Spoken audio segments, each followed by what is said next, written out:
2030 నాటికి భారతదేశంలో direct selling రంగం అద్భుతమైన వృద్ధిని సాధిస్తుందని అంచనా వేస్తున్నారు. ప్రస్తుత గణాంకాల ప్రకారం, మార్కెట్ ట్రెండ్స్ ప్రకారం ఇది కేవలం ఒక వ్యాపారంగానే కాకుండా ఒక ప్రధాన ఇన్కమ్ సోర్స్ గా కూడా మారబోతుంది. భారతదేశంలో 2030 నాటికి డైరెక్ట్ సెల్లింగ్ గ్రోత్ ఎలా ఉండబోతుంది, దీంట్లో పనిచేసే వాళ్ళ ఫ్యూచర్ ఎలా ఉండబోతుందో ఈ వీడియోలో మనం తెలుసుకుందాం. Market size. ఫిక్కీ మరియు కేపీఎంజీ లాంటి పెద్ద సంస్థల నివేదికల ప్రకారం భారతదేశంలో డైరెక్ట్ సెల్లింగ్ పరిశ్రమ 2025 నాటికి దాదాపు 64,500 కోట్లు చేరుకుంది. ఇదే వేగంతో ముందుకెళ్తే 2030 నాటికి ఇది 1,00,000 కోట్లకు పైన మార్కెట్ ని టచ్ చేసే అవకాశం ఉందని ఎక్స్పర్ట్స్ భావిస్తున్నారు. రెండో విషయం ఉపాధి అవకాశాలు, ఎంప్లాయ్మెంట్ పార్టిసిపేషన్. ప్రస్తుతం ఈ రంగంలో కొన్ని లక్షల మంది పనిచేస్తా ఉన్నారు, కానీ 2030 నాటికి దాదాపు 1,80,00,000 మంది పైన ఇండియన్స్ పూర్తి స్థాయిలో ఫుల్ టైం ఈ ఇండస్ట్రీలో ఇన్వాల్వ్ అయ్యే అవకాశం ఉంది. ముఖ్యంగా దీంట్లో మహిళలు 60% కంటే ఎక్కువగా ఉండే అవకాశం ఉంది. ఎందుకంటే ఉమెన్ ఎంపవర్మెంట్ కోసం డైరెక్ట్ సెల్లింగ్ ఓ బెస్ట్ ఆపర్చునిటీ అని చెప్పొచ్చు. Government regulations. గతంలో డైరెక్ట్ సెల్లింగ్ సరైన చట్టాలు లేవు, కానీ ఇప్పుడు భారత ప్రభుత్వం consumer protection direct selling rules 2021 వచ్చిన తర్వాత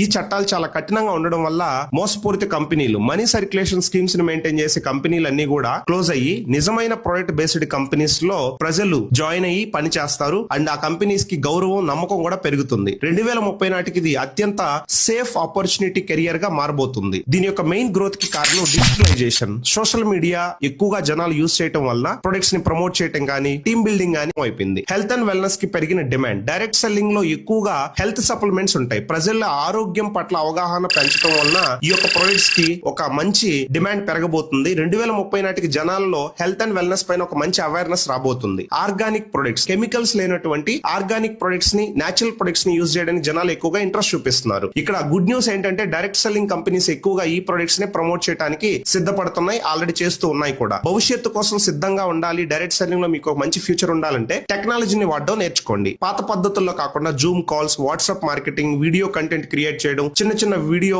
ఎడిటింగ్ చేయడం కావచ్చు, ఇలాంటివి ఖచ్చితంగా బిజినెస్ లో నేర్చుకోండి. సరైన కంపెనీని ఎంపిక, సరైన కంపెనీని ఎంచుకోవటం. 2030 వరకు నిలబడే బలమైన ప్రొడక్ట్స్, ఎథికల్ ప్లాన్ ఉన్న కంపెనీస్ లో ఉండండి. స్కిల్స్. కేవలం ప్లాన్ చెప్పడమే కాకుండా టీమ్ మేనేజ్మెంట్ మరియు కమ్యూనికేషన్ స్కిల్స్ పెంచుకునే విధంగా మీరు ముందుకెళ్తే ఒక మంచి గ్రోత్ ని మీరు పొందొచ్చు. భారతదేశం ప్రస్తుతం ప్రపంచంలోనే వేగంగా ఎదుగుతున్న డైరెక్ట్ సెల్లింగ్ మార్కెట్లలో ఒకటి. కాబట్టి ఇప్పుడు మీరు పడుతున్న శ్రమకి 2030 నాటికి చాలా పెద్ద ఫలితం వచ్చే అవకాశం ఉంది. కాబట్టి డైరెక్ట్ సెల్లింగ్ ని ఒక కెరియర్ ఆపర్చునిటీగా నమ్మి మీరు పనిచేసుకుంటే